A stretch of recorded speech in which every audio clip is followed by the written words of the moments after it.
Okay, I'm going to make a somewhat optimistic Kyrie Irving video. We hear now more and more he's saying all this stuff about being okay or even wanting to be in Boston. And it's always a little bit qualified, but here's the least qualified thing he's ever said about that. And he says, even if I had the inclination to test free agency, Boston would be like, no, you are coming back. And I'm fine with that. And so, yeah, I think he's just warming up more and more. He also wants to silence. He doesn't want to be asked every day about if he's happy in Boston or, what he thinks about Kevin Knox's outstanding rookie season or things like that. He wants to put that to rest because that's just tiring no matter what his ultimate plans are. And, this is exactly the kind of thing you would want to say. Like, who's gonna be asking him about the Knicks and free agency after he says something like this, right? He absolutely nips it in the bud preemptively. So it's smart by Kyrie, and I think there's he would. I think he's more and more, as Jimmy Butler is exploring all his non-New York options like Miami, Toronto, LA Clippers. Kyrie doesn't want to play in LA being in the shadow of LeBron James. He's always said he's a New York guy. I don't even think he necessarily wants to go to Miami, although he might. But anyway, he knows he's in a good situation. Even if he wanted to hate the Celtics, like he basically seems to have wanted to hate them last year, he ultimately can't. They're too likable, right? And their egos are too healthy and limited for Kyrie Irving to really butt heads in a huge way with some other egomaniac on the team. So that's what he would get if he went to the New York Knicks, because Kevin Knox has a healthy, limited ego, and so does Kristaps Porzingis to a certain extent. And so he could get the same thing in New York or Boston, but Boston is the much better team, and Boston can also offer him that fifth year at $43 million when he's 32 years old. And he knows his health is limited. He knows he may very well be a shell of himself within 5 years if these injuries keep up, if his knee continues to deteriorate.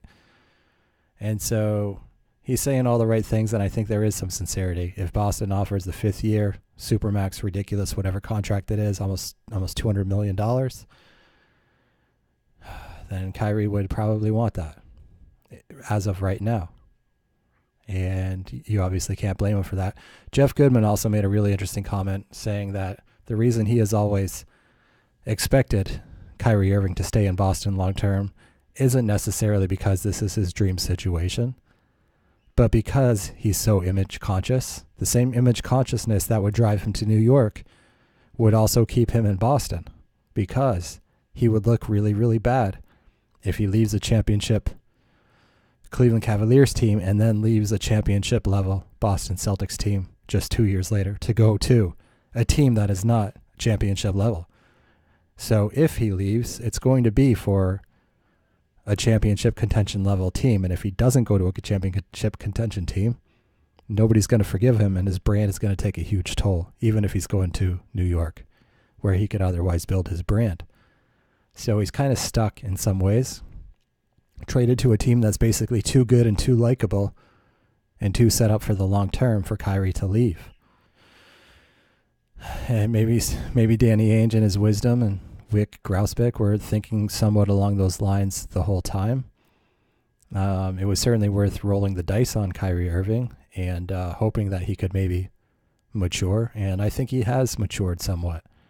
I think even though it was ridiculously immature to abandon the Celtics last summer, when they looked like they were cruising to the NBA Finals, for Kyrie Irving's low level of maturity, I think there has been some maturation.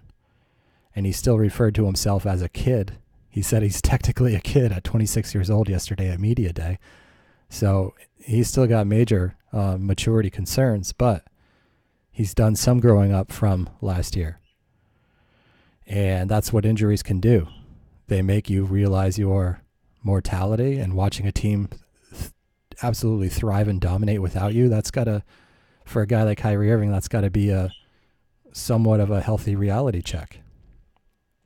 perhaps an unhealthy reality check at first. He was so disgusted and stressed out that he left the team, but no doubt led to some maturation, some personal growth, being humble just a little bit. And we will see how long he stays humble, but I have a strong feeling that Kyrie Irving is going to start out this season.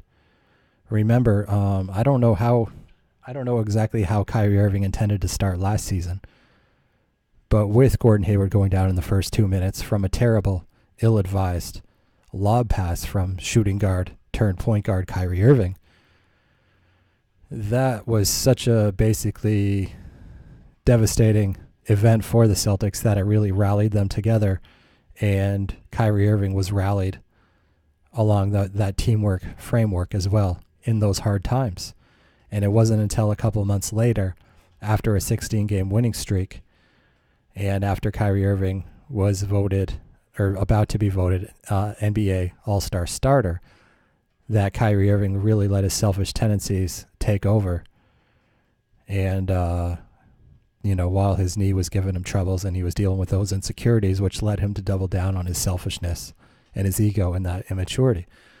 But this year, I believe it's going to be a little bit different. I think he's going to start out the season on the right note, just like he basically did last year after the devastating Gordon Hayward injury. And while I don't think he was going to carry himself as such last year, if Gordon Hayward had not been injured, I think this year there's been enough personal growth that he's going to consistently bring a maturity and team-first attitude for at least the first probably 3 months of the season, with the possible exceptions coming in the fourth quarter of games and coming against top teams where he tries to just play hero and go one-on-one with Steph Curry and some of these other guys. But other than that, I think he is going to be a team player for a little while. And we will see how restless and how much he slips back into his old habits and how much he's threatened by the emergence of guys like Tatum and Brown and Rozier as well, and Gordon Hayward. But with Brad Stevens talking about how much he's going to be playing Kyrie Irving off the ball this year, I made a video about that on Patreon. Kyrie Irving is going to be in a position to basically get his stats without dominating the ball and without holding the team hostage or hijacking the offense. And I do think that as long as Kyrie Irving is getting his, averaging at least, say, 23 points a game, he will ultimately be willing in the short term. And remember, in Kyrie Irving years, it's like less than dog years. In dog years, a year is like, 2 or 3 years, right? In Kyrie Irving years, 1 year is like 4 or 5 years, okay? It's an eternity for a guy with limited patience who's always looking for a new challenge, who doesn't really develop deep bonds with pretty much anybody around him. So let's just enjoy this year and let's treat it like 5 years. And to Kyrie, let's treat it like 5 years and enjoy the whole thing. Enjoy this like the whole KG era or something like that, in just 1 or 2 years. So we will see if towards the end of the year, if he starts getting more and more selfish, or he starts resenting more and more that he's being played off the ball. But ultimately, because he will have played like a good team player for the first month, 2, 3, maybe even 4 months of the season, he's going to see how successful and dominant the Celtics are with him playing in that role, and knowing that he's still able to get his stats. That's going to go a long way. So if Kyrie Irving is playing 50% of his minutes as basically a shooting guard off the ball, he's still going to get his points. It's going to be much more okay for the team if Kyrie Irving, when he does get the ball, if he's looking to score just about every single time. It's much better than him bringing the ball up the court and having the same attitude and nobody else getting to touch the ball, okay?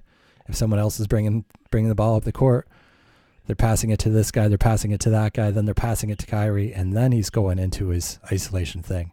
And that just keeps everybody else a little more happy because someone else got to bring the ball up the court, somebody else got to touch the ball, somebody else got to pass it to that guy, and then that guy got to pass it to Kyrie Irving. So most everybody has touched the ball most times down the court, and Kyrie Irving is still able to get his points and his simple statistics, which is what he's most concerned with. Now, one concern is going to be if his knee does act up or any other injury. I'll make another video about that, though, and that's on the negative side, so I will keep this positive. So Kyrie Irving is not going to be able to argue with the success of the Celtics with Kyrie Irving playing perhaps 40 to 50% of his minutes off ball, and even his total minutes being significantly limited. Another way to help make sure that Kyrie Irving gets his stats, guys, which would keep him relatively happy in itself, is to let him play in those fourth quarters when the Celtics have a 15, 20-point lead. Now, Kyrie Irving can quickly blow a 10-point lead in the fourth quarter, but if it's 15 or 20 points and it's against a bad team, that's going to be harder to do, and Kyrie Irving is going to probably embrace those blowout situations where he can just shoot every single time and get his points.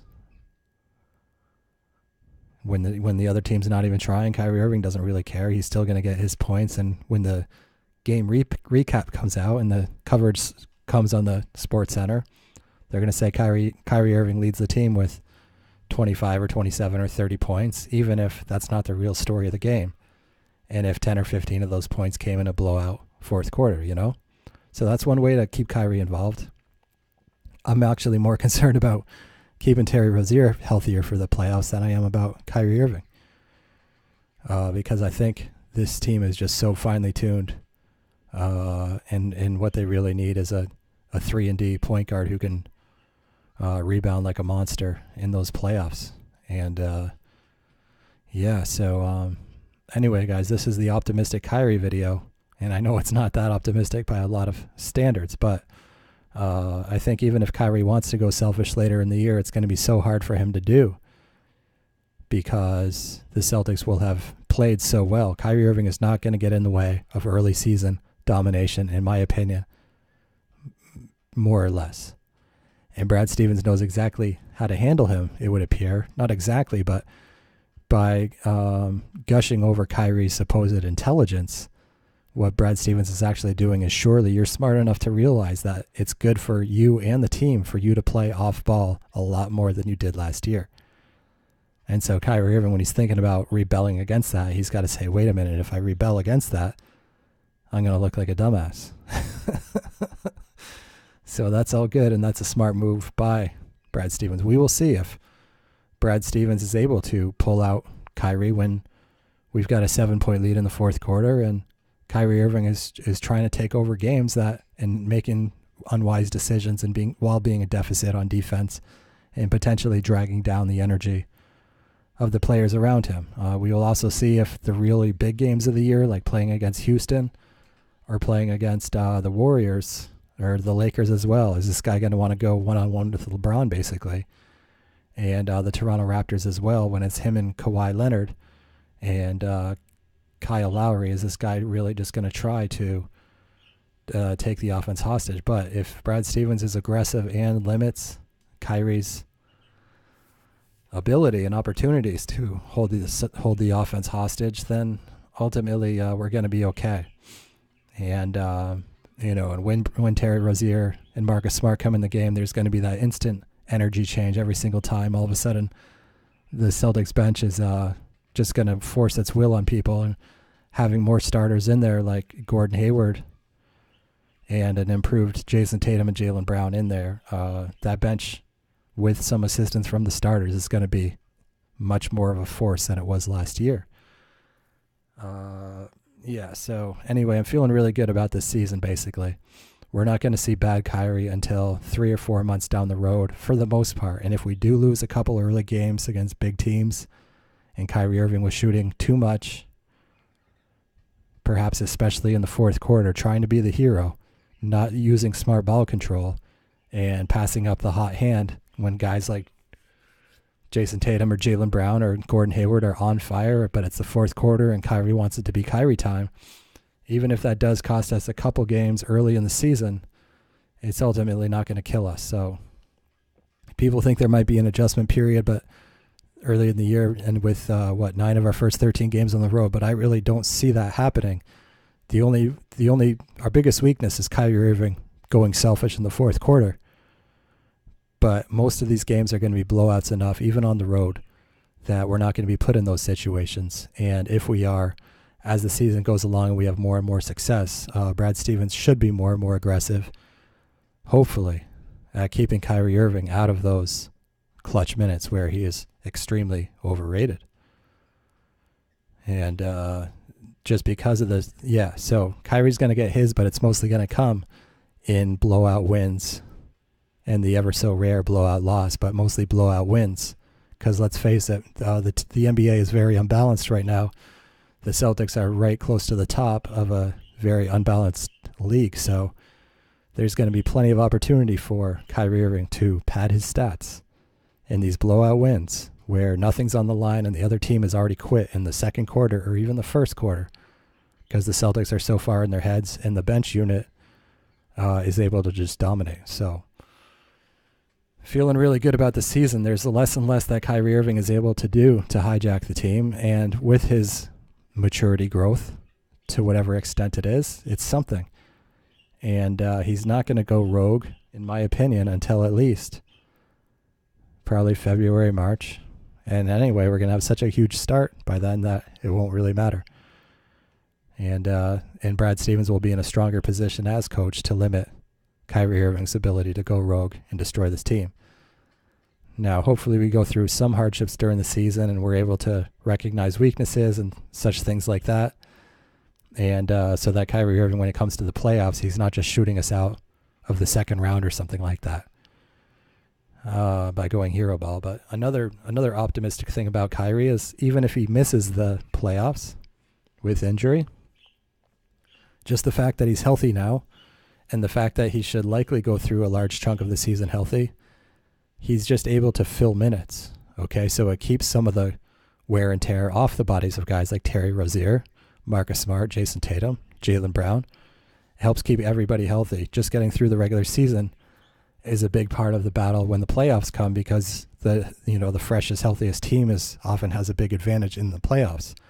And just getting significant minutes out of Kyrie is going to just help everybody else stay fresher. So there's that as well. And likewise, Kyrie Irving having so much depth and competition and talent on the roster is going to help him stay healthier as well.